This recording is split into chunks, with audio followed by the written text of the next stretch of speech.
Olá, pessoal, voltamos com mais um Pode Contar, é o podcast do Conselho Regional de Contabilidade do Espírito Santo. Meu nome é Carla Tasso, presidente do CRC. Bem, hoje estamos aqui com a Raquel Freixo, subsecretária do nosso estado aqui do Espírito Santo. Uma secretaria que dá o que falar nesse estado, que trata de investimento, entendeu? De benefício. É a subsecretaria do estado hoje em alta, tá? Então, queria dizer para vocês que essa mulher tem muito a contribuir com a gente. Apesar da Raquel ser a subsecretária de uma secretaria que trata de benefício, né, Raquel? Nós não vamos falar disso. Porque a gente está falando para o Brasil, né, gente? Então, nós vamos falar de algo que a Raquel adora, uma pauta que ela tem muito em alta, que ela vem estudando bastante sobre isso, que é a pauta do Pacto Global e ESG. Então, Raquel, obrigada por você estar no podcast aqui do CRC. E queria primeiro, né, claro, te agradecer, mas primeiro também que você falasse como é que estão os seus estudos, o que você tem feito de novo nessa área aí, que você fez um curso recentemente, que você falasse um pouquinho sobre isso, e agradecer aí a você estar aqui, né, com a gente, falando aí mais a nível agora de Estado sobre o assunto, que é um assunto realmente... Nosso governo acabou de assinar recentemente o pedido de adesão, né? Perfeito. Então, fala um pouquinho sobre esses seus estudos em relação ao Pacto Global, a ESG, e o que vem de novo por aí pra gente. Bom, primeiro, um prazer estar com você aqui, essa audiência da turma do CRC. Eu que também sou colega, né? Tenho mestrado em contabilidade, então é uma honra falar desse tema, ele super se conecta, é um tema super transversal. Então, obrigada mais uma vez pelo convite, espero que seja o primeiro de alguns. Bom, então, como a Carla mencionou, né, eu sou advogada, atualmente estou como subsecretária de Estado, também sou professora universitária, e esse tema de ESG tem me cativado bastante. Fiz alguns cursos por aí, o último dele foi no INSPER, bem interessante, tinha uma turma muito legal. E quando a gente fala desses assuntos relacionados à sustentabilidade, impactos sociais e de governança e transparência, como você mencionou, né, Carla, a Secretaria de Desenvolvimento, ela tem toda a sua conexão com a parte, com o setor privado. A gente fala de incentivos tributários e necessariamente a gente vive ESG no nosso dia a dia e muitas vezes esquece de colocar esse rótulo, né? Então, assim, eu acho que esse papo vai ser muito interessante. É importante colocar o rótulo, você falou uma coisa legal, exatamente, né? É importante colocar que senão se perde, né? Exatamente, e o rótulo eu gosto dele porque você vai mudando culturas, vai mudando, é igual aquela velha história, né? Quero mudar de carro e decidi comprar um carro vermelho. Quando a gente toma a decisão, a gente só vê um carro vermelho passando pela rua, já reparou isso? Verdade. Só vejo a marca daquele novo carro, nunca via. Então, quando a gente foca numa coisa, né? Ops. A gente sempre bate. Já. Assim, pra quem tá ouvindo, eu acabei de esbarrar no microfone algumas vezes, mas já consertei aqui. Mas, enfim, então... Quando a gente começa a colocar esses rótulos positivos, tem alguns rótulos negativos, né? A mulher tem que ser sempre assim, assado. Mas alguns positivos, como esse, a gente dá visibilidade ao tema, e é um tema que precisa ser pulverizado para a sociedade. Você falar de questão de desigualdade de gênero, você falar que tem que cuidar do planeta para a gente sobreviver, que não é só um tema de Greenpeace, como se costuma dizer.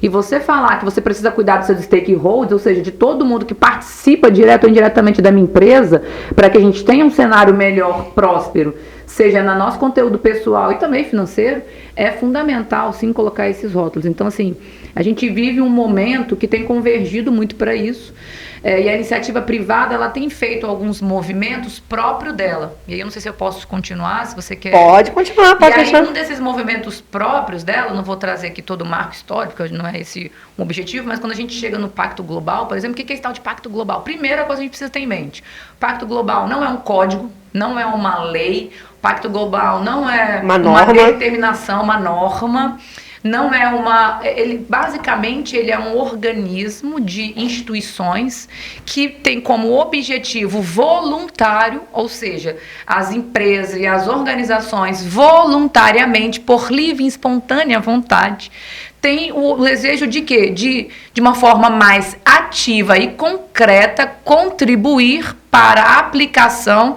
das ODS, que são exatamente os Objetivos Sustentáveis de Desenvolvimento Econômico. Ou seja, eu quero ter desenvolvimento econômico no planeta. Como? De uma forma sustentável. E quando eu falo de sustentabilidade, eu envolvo sempre esses pilares, né? O impacto social, pensar no outro, a questão da governança, transparência, né?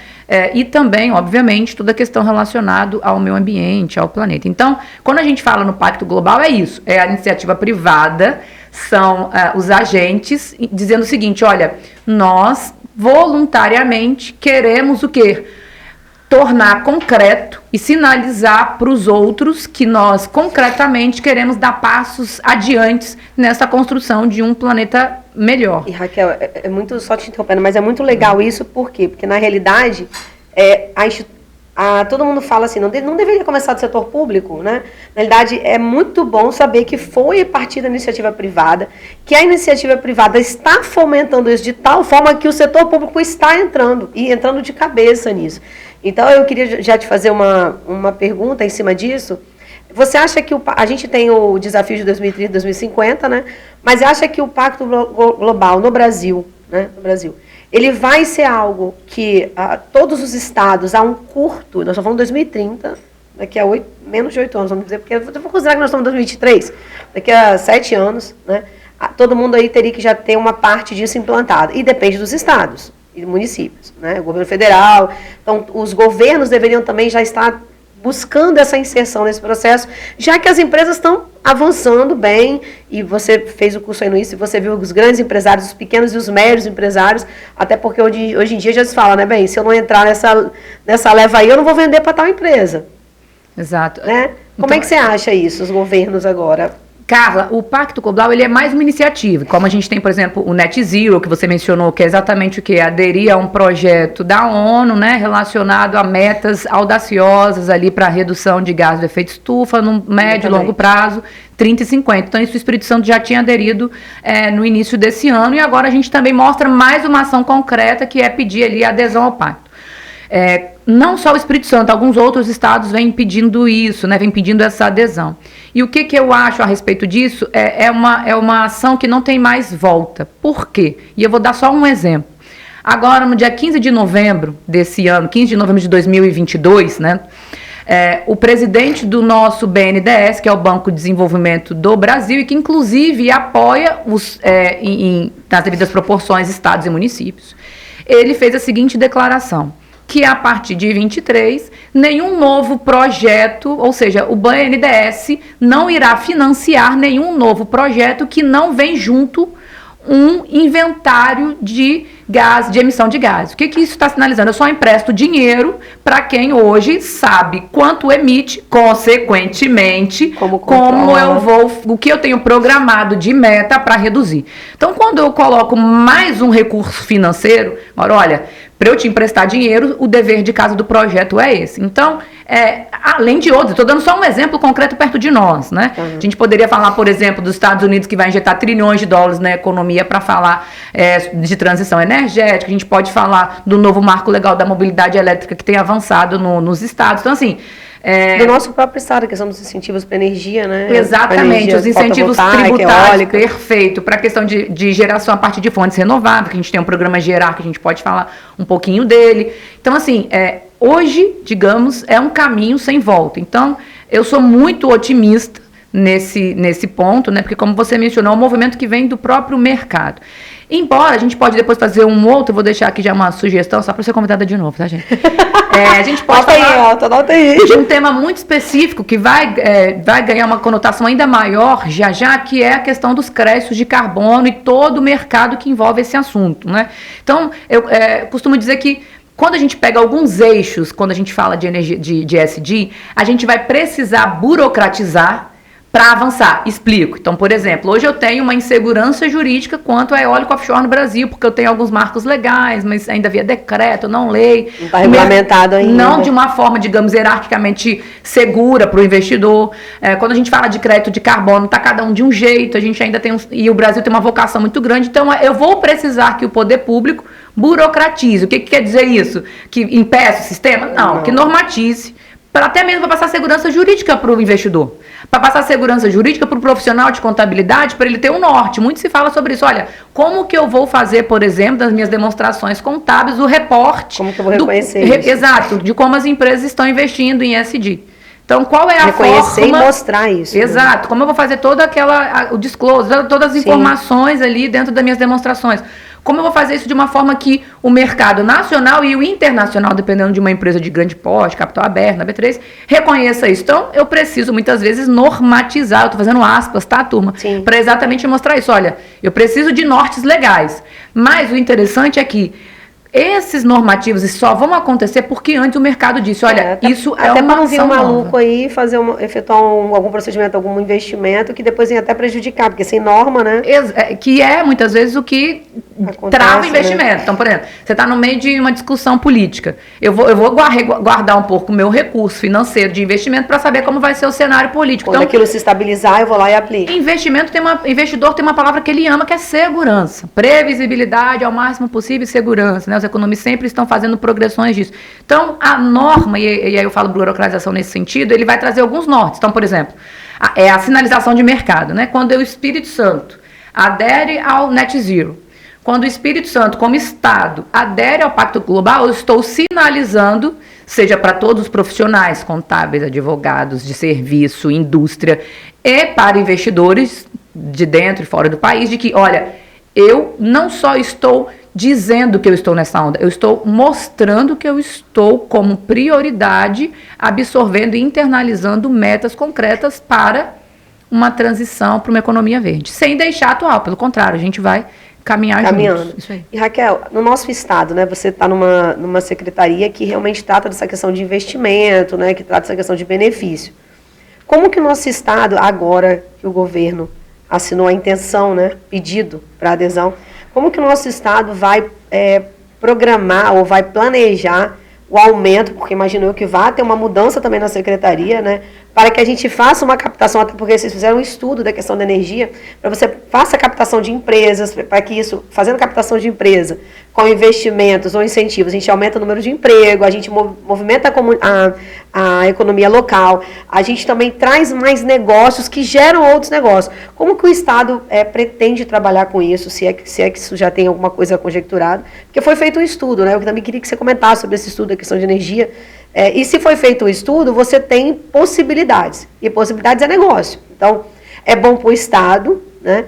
E é bom para a gente. Para a gente, que eu digo, toda uma sociedade, porque isso gera economia. E quando você gera economia, aquilo ali vai virando uma bola de neve positiva. Porque você gera emprego, você melhora a renda das famílias, você gera serviço. O que o Estado está planejando, já que a gente acabou de fazer o pedido, né? Para poder isso realmente vir à tona de uma forma concreta. Porque a teoria é lindo, né? Então a gente fez um puta de um estudo. Esse estudo vai trazer o que para a gente de retorno agora, nesse sentido? Tem projetos para isso? Como é que está isso? Carla, eu diria que... Porque você sabe que o nome aqui é Pode Contar, né? Então, pode contar com acento. Contar é de spoiler. Ótimo. Carla, eu diria que está fazendo, não é que vai fazer. Já tem... lembra do rótulo que a gente precisa agora colocar luz às coisas que já estão sendo feitas? Então, foi brilhante sua percepção. Porque, veja, de que estudo que você está mencionando? O estudo recente que nós lançamos agora em setembro de 2022, que é o nosso Atlas Eólico. E foi um projeto super interessante, porque ele contou com uma parceria da própria União Europeia, especificamente da Alemanha, e com recurso da Alemanha. Então, o Estado não injetou recurso, além do recurso humano, obviamente, que a gente coordenou ali esse projeto. Então, ele é uma das pernas. O que a gente quer mostrar com isso? Primeiro, que a gente tem que lembrar, assim, o Estado não faz business, né? Eu não faço negócio, graças a Deus, porque vocês são bons em fazer negócios. Mas o Estado, ele tem que mostrar que aqui é um bom lugar para que esses negócios aconteçam, exato. E aí, como a gente tem traçado as políticas públicas hoje, assim, o governador, Renato Casagrande, desde o primeiro mandato, ele sempre foi muito forte nessa questão de sustentabilidade, pela própria formação dele, engenheiro florestal, então ele sempre teve... coordenador também da... Então, então desde o primeiro mandato, ele tem políticas públicas relacionadas a questões de meio ambiente, as questões climáticas. Então, quando chega a pandemia, quando chega a guerra da Ucrânia com a Rússia, em que isso se potencializa, as nossas políticas em andamento, elas ganham reforço e, consequentemente, a gente também precisa ajustar as novas realidades do mundo. Então, assim, a gente já vem fazendo um trabalho, por exemplo, em 2019, antes da pandemia, por exemplo, o governador tinha publicado um decreto exigindo que em todos os prédios públicos, em que houvesse novos prédios ou grandes reformas estruturantes, obrigatoriamente, esse decreto ainda está em vigor, precisa gerar sua própria energia. Então, já fomentando a questão da... Elton, anota aí, tá? Que eu forneço energia, eu vou fornecer para a secretaria que está no prédio CRC. Por isso, consequentemente, a partir desse decreto, tem em andamento uma PPP de usinas solares para exatamente abastecer todos os prédios e escolas do poder público do Executivo Estadual. Então, isso já vinha acontecendo. Por isso que eu falei que as políticas elas estão acontecendo. Tem programa Reflorestar, então tem vários outros iniciativas interessantes. Em relação claro. à questão das escolas, eu vim agora uma viagem recentemente, que é um país, né, assim, que a gente nunca imaginaria que desse nada para ele. Fui na Jamaica agora, você sabe, voltei. E se eu te Por isso contar... que sua pele está mais azulada. Vocês que não veem, eu estou vendo. Tá? Se eu te contar que na Jamaica, que eu senti, apesar daquele monte de resort, que é um país pobre, assim, tem muita pobreza, as casas, tem lá projeto Minha Casa Minha Vida, tá? Porque é a mesma coisa, os prédios, tem um monte de energia solar. Tem aqueles boilerzinhos que capta para poder, aquelas plaquinhas de energia nas casas populares, e as escolas, todas elas têm placas de energia. Eu estou te falando da Jamaica, né? Não estou te falando dos Estados Unidos, estou te falando da Jamaica. Então, assim, como é que pode a gente não aproveitar aquilo que a gente tem de tão grandioso que aqui, e outros que não têm tanta visibilidade aproveitam muito mais rápido, né? Então, quer dizer, você falou, eu lembrei agora, as escolas lá, todas você vê as placas de energia em cima dos telhados, as casas, desses projetos populares, que eu tive a curiosidade de perguntar, porque chama a atenção, né? A gente tem um projeto aqui popular, que é o Casa Verde e Amarela, eu chego lá e vi as casas muito similares, eu falei, gente, aí perguntei pro menino, isso aqui é o governo que faz? Ele falou, e tudo com o negócio lá da... Então, assim, aqui daria um outro podcast. Gente, porque, assim, então, assim... a indústria daqui das concessionárias, ela é muito forte.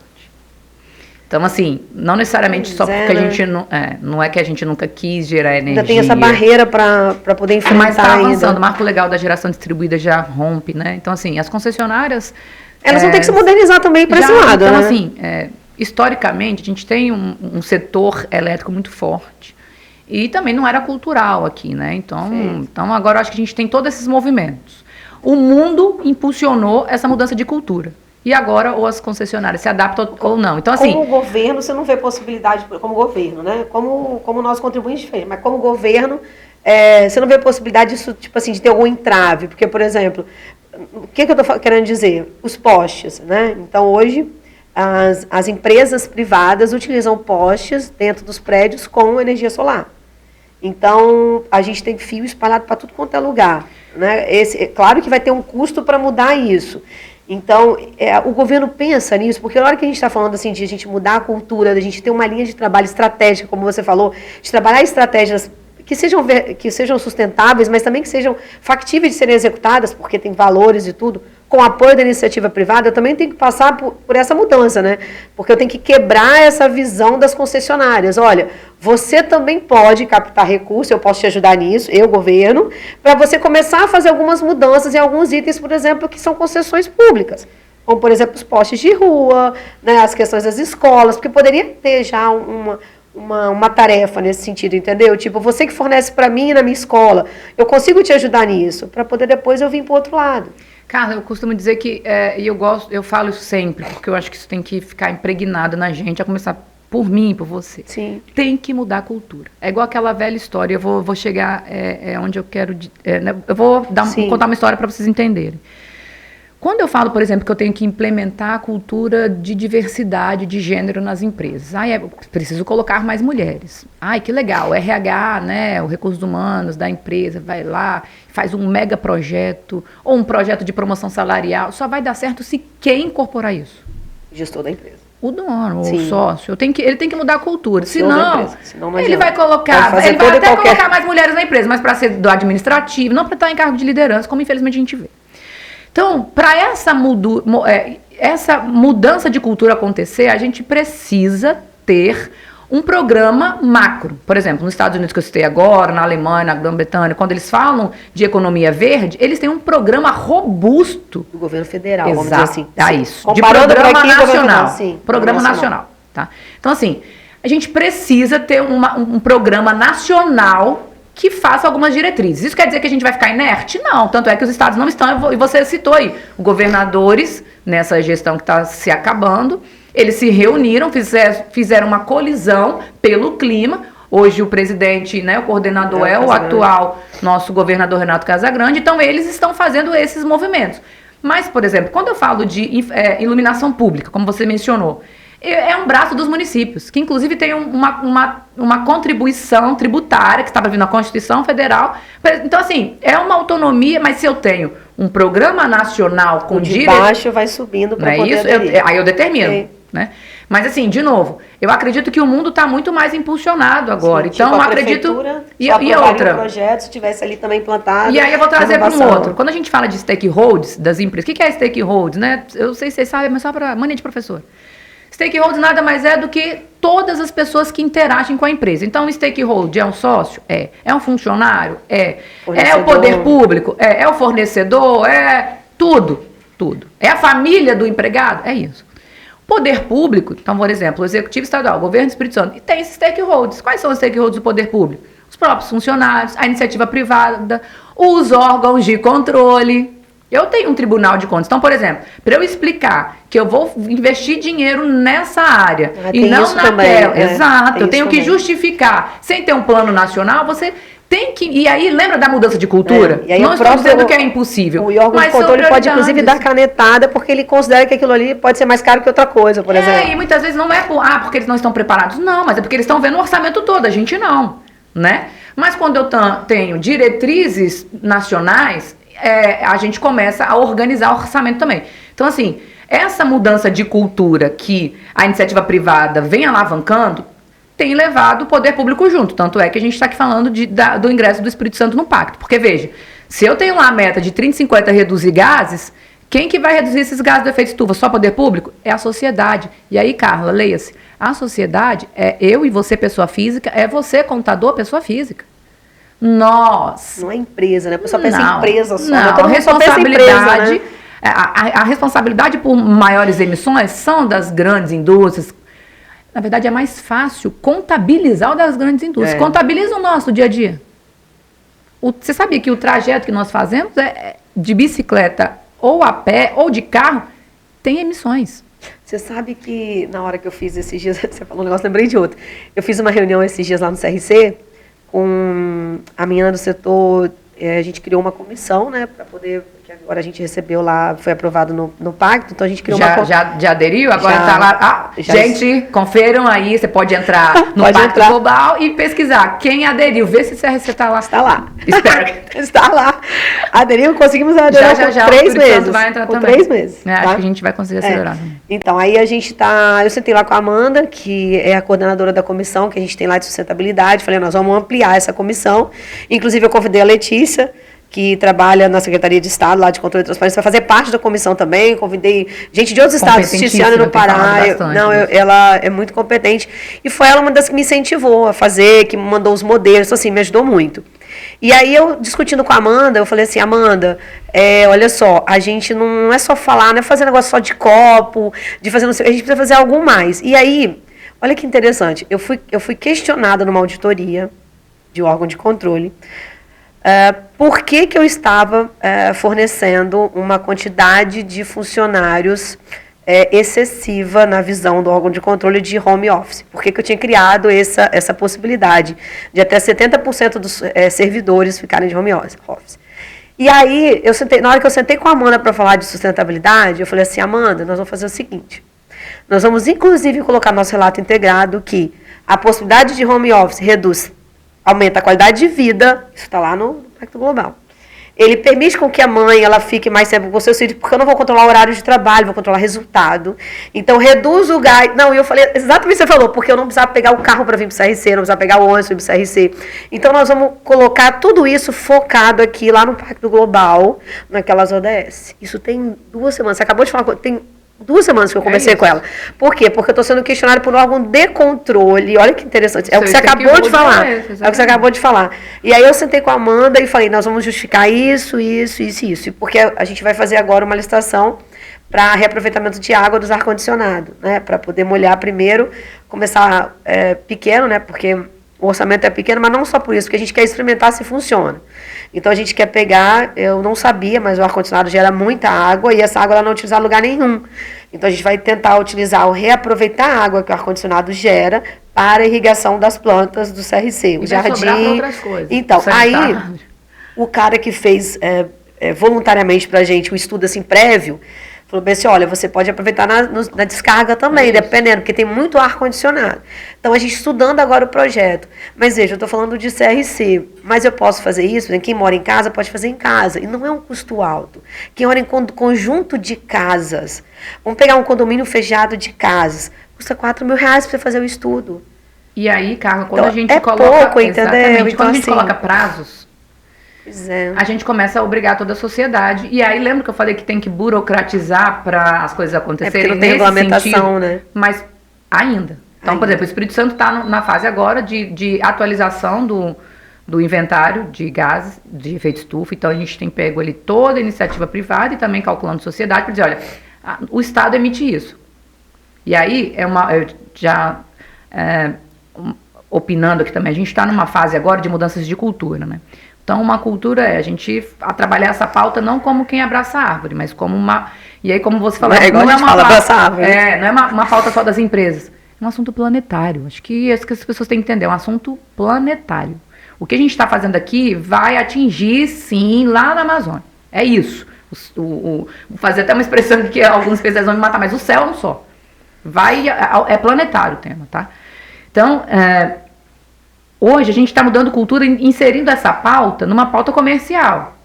E Sim. ainda a gente responde os nossos relatórios com argumentos, mas não vai durar muito. E eu espero que nem dure muito mesmo. Porque a gente está na era dos dados. Então, olha, hoje, como a gente está começando uma nova cultura, eu já tenho que começar uma nova cultura gerindo dados. Então, olha, hoje é o que você vai fazer lá. Hoje a gente tem esse quantitativo de água. Eu pago esse volume de conta de água. Depois que eu fizer a irrigação, você vai ter uma métrica simples. Sim, igual eu fiz a energia. A gente pagava R$8.000 de energia. Então, você começa, por exemplo, a responder esses stakeholders, esse órgão de controle, com dados. E aí você traz segurança. Primeiro, você mostra para o planeta que está surtindo efeito. Então, você alcança as metas de uma forma mais concreta. E você também dá conforto para os especialistas que estão estudando o tempo. Porque, veja, querendo ou não, às vezes é muito cômodo a gente botar sempre a culpa no que está ali me auditando. Mas é o trabalho. Sim. Então, é a conscientização, né? Quando eu mostro, olha, por dados, não por mero oratório, eu costumo dizer que essa advocacia não só relatório, né? já é velha, né? Quando eu mostro, olha, os meus dados se sustentam aqui, os meus argumentos se sustentam aqui, dados. As políticas elas melhoram, que é o que a gente fala, né? Política pública, a gente tem que ter sempre os 3 E's, eficiência, efetividade e eficácia. Eu começo a ter o quê? Demonstrar que está funcionando. Consequentemente, Carla, eu venho para um tema que quase ninguém fala, que é a governança. Legal. A gente recebe muito potenciais investidores na Secretaria de Desenvolvimento. Então, basicamente, a gente tem uma subsecretaria que atrai potenciais investidores. Como você falou, a gente faz uma prospecção ativa. Tem um time que é dedicado em fazer um mapeamento de algumas indústrias, de algumas empresas que fazem sentido estarem aqui no Espírito Santo, e a gente faz contato. Como um comercial, o Espírito Santo tem Vem pra comercial. cá que aqui você... E a gente diz por que tem essa sinergia, tá? E uma grande indústria do setor de linha branca, em uma das reuniões que nós fizemos há um tempo atrás, que é inclusive uma grande indústria que já está engajada nesse segmento de ESG, ela já está trabalhando fortemente no que a gente chama de supply chain green, né? Que toda a cadeia de suprimentos dela é verde. O que quer dizer isso? Todos os fornecedores dela têm que ser verde. Então ela me fez a seguinte pergunta, eu não vou poder falar dos nomes do boi, vocês não vão entender. Mas olha, eu tenho esse produto que eu sei que no Espírito Santo é uma cadeia forte, mas que eu não estou vendo tão engajada na questão de sustentabilidade. E se eu for para aí e compro desse fornecedor, eu estou o quê? Retrocedendo porque eu já estou em outra fase agora. Veja, então quando eu chegar lá e uma indústria virar para mim e falar, os seus contadores já possuem especialização em certificação em ESG? Eu quero dizer que sim. Porque senão eles não vão contratar os contadores do Espírito Santo, eles vão contratar o de São Paulo. Como? Porque eu faço escrituração de ESG? Não, porque o seu escritório compra no Mercado Livre de energia ou gera sua própria energia, porque tem igualdade de gênero na sua equipe. É isso.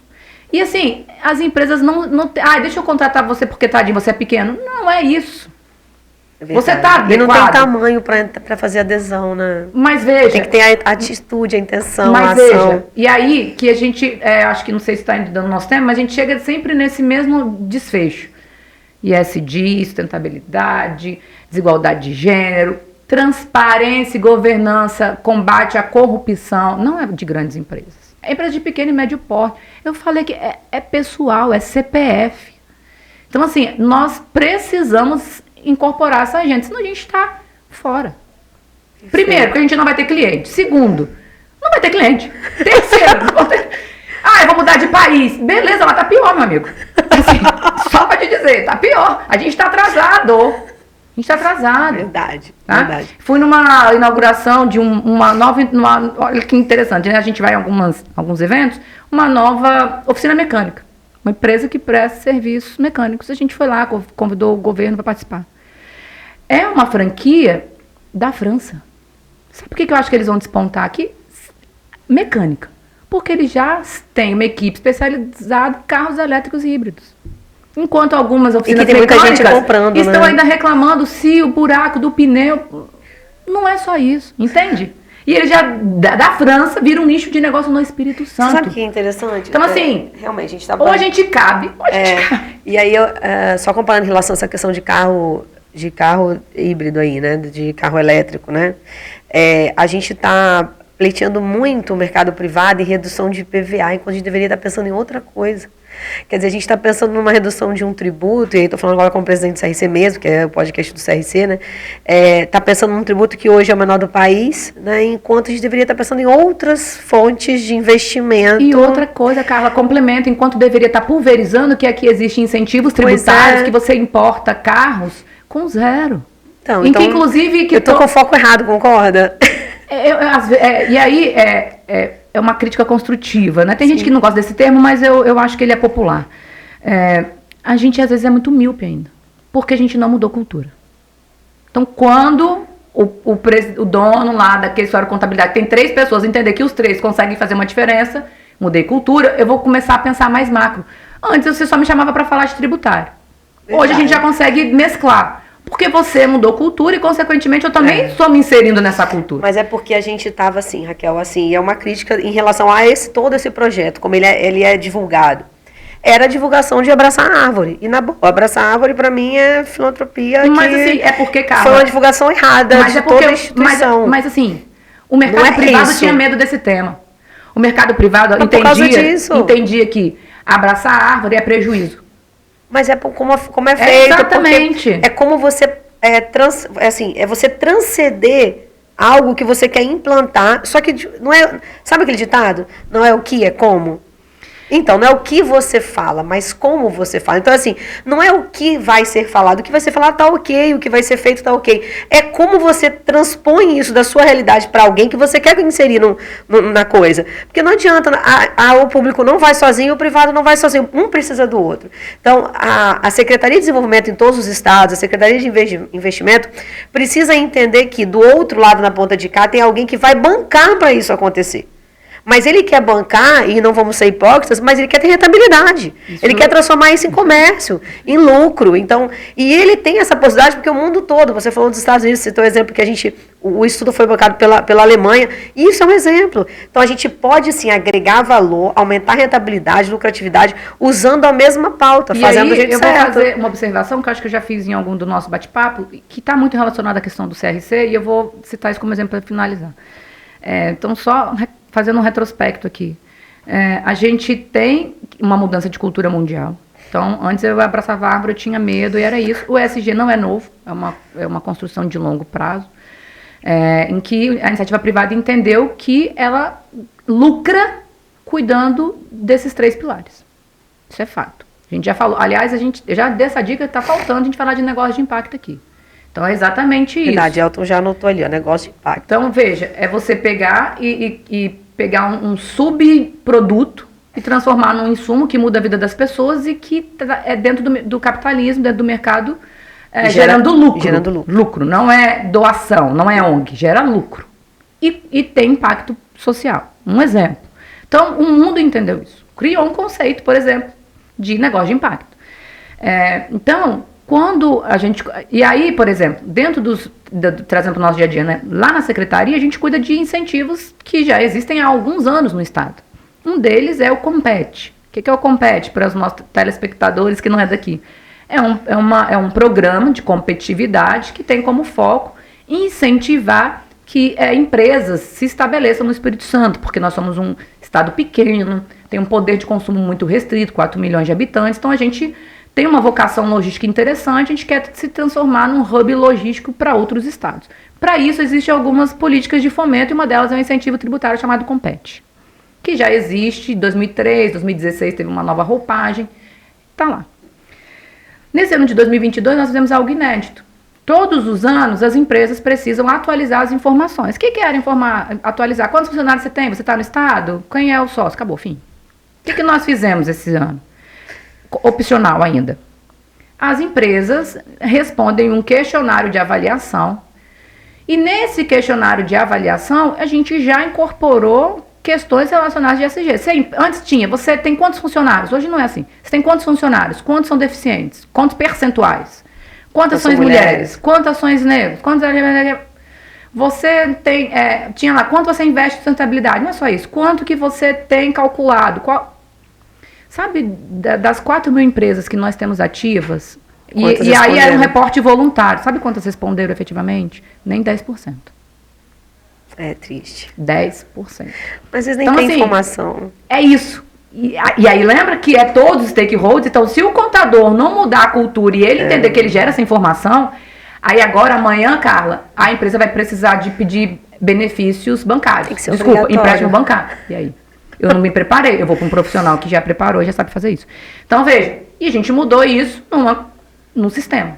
Já está implementado. Hoje, é voluntário. Por que amanhã não pode ser obrigatório? Não estou dizendo que vai ser, tá? Daqui a pouco vai, Estado. Não estou dizendo isso. Mas se tiver um programa nacional, os incentivos tributários têm prazo. Poderia ser escalonado, tipo, quem tem um benefício, eu não sei quanto tempo tem e outra coisa, a gente pode falar só sobre incentivo tributário um dia aqui. Sobre o que ele significa. E daqui a pouco eles eles são políticas públicas. E quando você tem mais dados, por que faz sentido eu conceder para esse setor e não para esse, ele não me gera dado? Agora eu tenho dado. Quem eu permaneço? Isso é um dado. É verdade. Isso é um dado. Então, assim, mudando cultura, mudando postura. E aí, lembra da questão dos stakeholders? Todo mundo trabalha junto. Não fala-se mais, também, não fala-se mais em iniciativa privada, iniciativa pública, sem falar de stakeholders. Senão não caminha. Então, assim, a gente tem um futuro muito próspero no estado. A gente tem gerado muitas informações para os investidores, o Atlas Eólico, o Atlas Solar atualizado que a gente vai lançar no próximo ano. A gente está informatizando mais os nossos sistemas de incentivos, por exemplo, prospectando muito. E aí, os profissionais de serviço é uma peça fundamental para que isso aconteça. Amigos contadores, fiquem ligados. Eu preciso de você. Eu preciso dizer que toda a nossa cadeia de suprimentos, leia-se, não é só bens tangíveis, é serviço principalmente, que é o que mais movimenta a economia, né? Perfeito. Ela precisa estar nessa pauta. Primeiro, por uma questão de sobrevivência planetária. E segundo, por uma questão de sobrevivência profissional. Gente, olha, obrigada, Raquel. A gente vai encerrando. Gente, a gente então, vocês viram, né? Pode contar, né? Nosso podcast CRC Expressão. Raquel trouxe várias informações aqui pra gente hoje. Foi um papo, assim, muito bom sobre o Pacto Global, sobre o resultado disso na ESG, né? E todo o trabalho que o Espírito Santo está fazendo nessa questão de incentivo. Muito obrigada por você estar aqui com a gente. Obrigada, no podcast CRC. Você vai voltar com certeza. Você viu que eu vou deixando dicas, né? Deixando dicas, gente. Que é temas novos para poder voltar, entendeu? Então, gente, não deixem de curtir nossas redes sociais, indicarem temas, mandarem suas dúvidas, que a gente está aqui para poder contar para vocês muita coisa. Um merchan aqui também? Pode, aqui. Quem quiser, pode me seguir lá nas minhas redes sociais, é Raquel com CH, Freixo com X, LinkedIn, Instagram, é o mesmo endereço, mesma nomenclatura, obrigada. E aí, mande sua dúvida também para lá, que eu remeto para Carla e a gente faz um match interessante. Obrigada, pessoal. Até a próxima. Obrigada, gente. Até a próxima. Tchau.